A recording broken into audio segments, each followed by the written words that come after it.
Assalamualaikum warahmatullahi wabarakatuh. Saudara fillah, bicara buku, bicara santai pada kali ini cuba untuk mengetengahkan kepada kita sebuah buku yang ditulis oleh Dr. Said Abdul Majid Al-Barghuthi.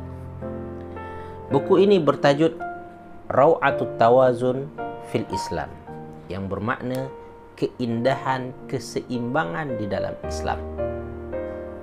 Keseimbangan merupakan sifat utama Islam itu, sebagaimana juga dinyatakan oleh Dr. Yusuf Qardawi dalam bukunya Al-Madkhal ila Dirasatil Islamiyah. Dia menyatakan bahawasanya keseimbangan ini merupakan ciri khas Islam. Maka buku ini menjelaskan lebih detail lagi mengenai keseimbangan ini.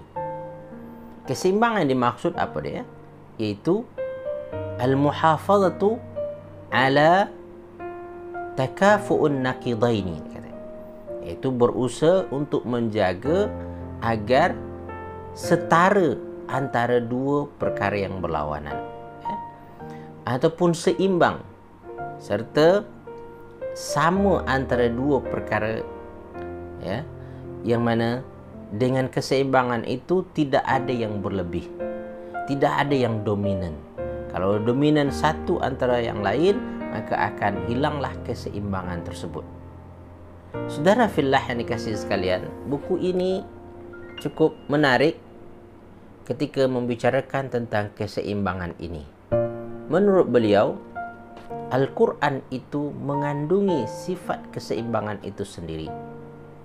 Al-Quran apabila menceritakan tentang dunia, pasti dia akan bercerita tentang akhirat.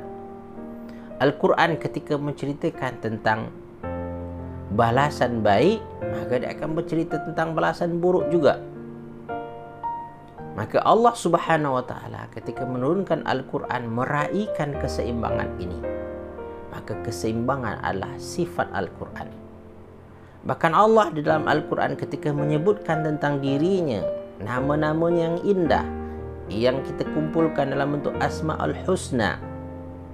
Ketika dia menyebutkan namanya yang penuh rahmah, tapi biasanya diiringi juga dengan nama yang mengandungi satu yang keras, iaitu dalam bentuk azab. Ketika Allah menyebutkan umpamanya Al-Ghaffar, dia maha pengampun, tapi dalam masa yang sama dia sebutkan Al-Qahar, yang maha memaksakan.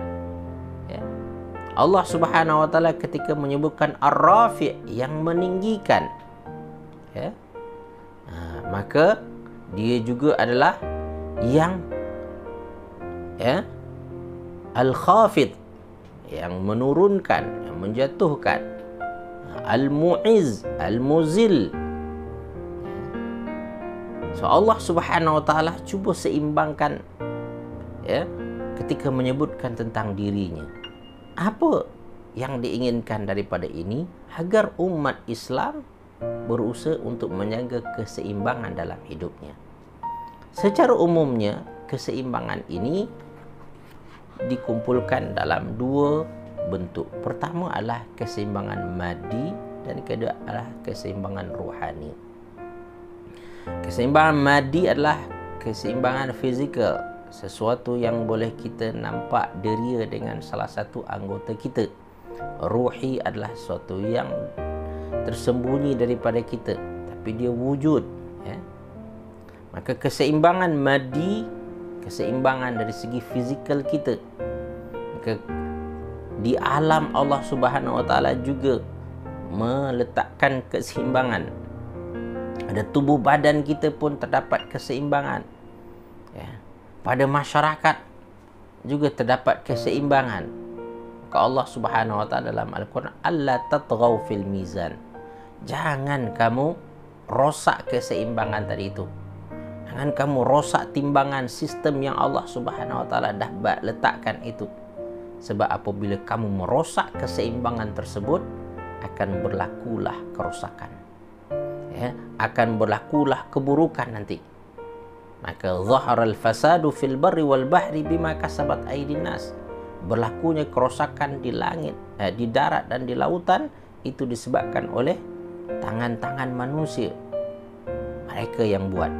Maka saudara fillah ni kasih sekalian, buku ini menyentuh tentang keseimbangan ini secara lebih detail lagi, dan tidak lupa buku ini pada bahagian akhir mengingatkan kita adanya satu keseimbangan di dalam Islam, iaitu keseimbangan ats-tsawab wal iqab. Keseimbangan antara balasan baik dengan hukuman.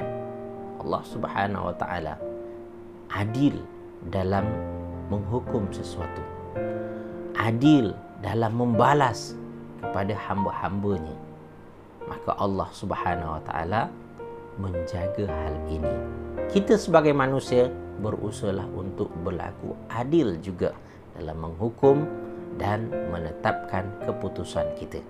Jangan sampai kita tidak berlaku adil, hatta kepada, kata Allah Subhanahu wa taala, kepada musuh kamu sendiri, orang yang kamu benci, kamu hendaklah berlaku adil. Saudara fillah yang dikasihi sekalian, untuk lebih tahu tentang makna tawazun di dalam Islam dan betapa indahnya keseimbangan itu di dalam Islam, membacalah buku ini, Raw'atut Tawazun fil Islam, karangan Dr. Said Abdul Majid Al-Barghuthi. Demikian dahulu perkongsian bicara buku, bicara santai kali ini. Semoga bermanfaat. Aqulu qawli hadza wa astaghfirullah li wa lakum wa li sa'iril muslimin wal muslimat fastaghfiruh innahu huwal ghafurur rahim. Assalamualaikum warahmatullahi wabarakatuh.